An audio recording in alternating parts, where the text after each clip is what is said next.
नमस्कार. पुण्यश्लोक अहिल्यादेवी होळकर शेतकरी कर्जमाफी योजना या योजनेविषयी एक महत्त्वाची अपडेट सध्या हाती आलेली आहे. आपल्या राज्याचे कृषी मंत्री दत्तात्रय भरणे यांनी ही अपडेट आताच दिलेली आहे.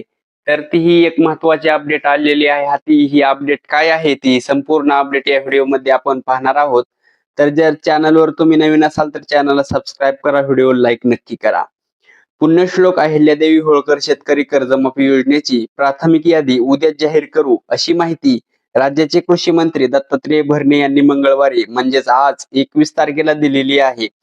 राज्य सरकारने शेतकऱ्यांची 2 लाख रुपयापर्यंतची थकीत कर्ज माफ करण्याचा निर्णय घेतला आहे. त्यामुळे शेतकरी कर्जमाफीच्या यादीच्या प्रतीक्षेत आहेत. कृषी मंत्र्यांनी दिलेल्या माहितीमुळे 30 जुलै आधी शेतकऱ्यांची कर्जमाफी होणार या चर्चेने जोर धरलेला आहे. कृषी मंत्री दत्तात्रय भरणे म्हणाले, उद्याच आम्ही कर्जमाफीची प्राथमिक यादी जाहीर करू. अजित पवार यांची जयंती आणि देवेंद्र फडणवीस यांचा वाढदिवस आहे, म्हणून उद्याच जाहीर करण्याचा प्रयत्न आहे. तांत्रिक अडचणी राहिलेल्या नाहीत.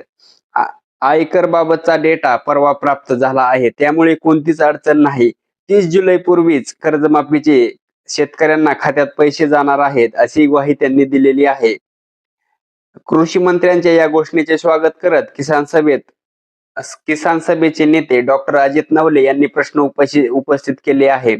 तसेच कर्जाची नियमित परतफेड करणाऱ्या शेतकऱ्यांनी 50,000 रुपये प्रोत्साहनपर अनुदानावर बोलवण न करता 2 लाख रुपये द्यावेत, अशी मागणी त्यांनी केलेली आहे. तर आता बोगस बियाण्यांविषयी कृषी मंत्री काय म्हणले ते पाहूया. कृषी मंत्र्यांनी खरीप हंगामातील बोगस आणि कमी उगवण क्षमतेच्या सोयाबीन बियाण्यांबाबतही माहिती दिली.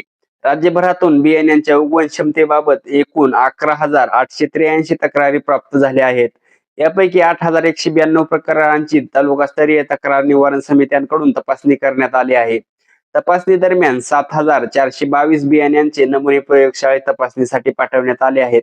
यापैकी 763 नमुने निकृष्ट किंवा अमान्य आढळले. या अहवालांच्या आधारे राज्यभरात 81 बियाणे कंपन्यांविरुद्ध गुन्हे दाखल करण्यात आलेले आहेत. या तक्रारीत सर्वाधिक विदर्भातील अकोला, अमरावती, बुलढाणा आणि यवतमाळ या जिल्ह्यातून प्राप्त झालेले आहेत. या भागामध्ये शेतकऱ्यांनी सोयाबीनची पेरणी केल्यानंतर बियाण्यांची उगवण अत्यंत कमी झाल्याची तक्रार केली होती. त्यामुळे कृषी विभागाने विशेष मोहीम राबवून प्रत्यक्ष शेत पातळीवर तपासणी केली आहे, असे कृषी मंत्री दत्तात्रय भरणे यांनी सांगितलेले आहे. तर ही होती कर्जमाफी बाबतची महत्त्वाची अपडेट. व्हिडिओ आवडल्यास व्हिडिओला लाईक करा, चॅनलला सबस्क्राईब करा. धन्यवाद.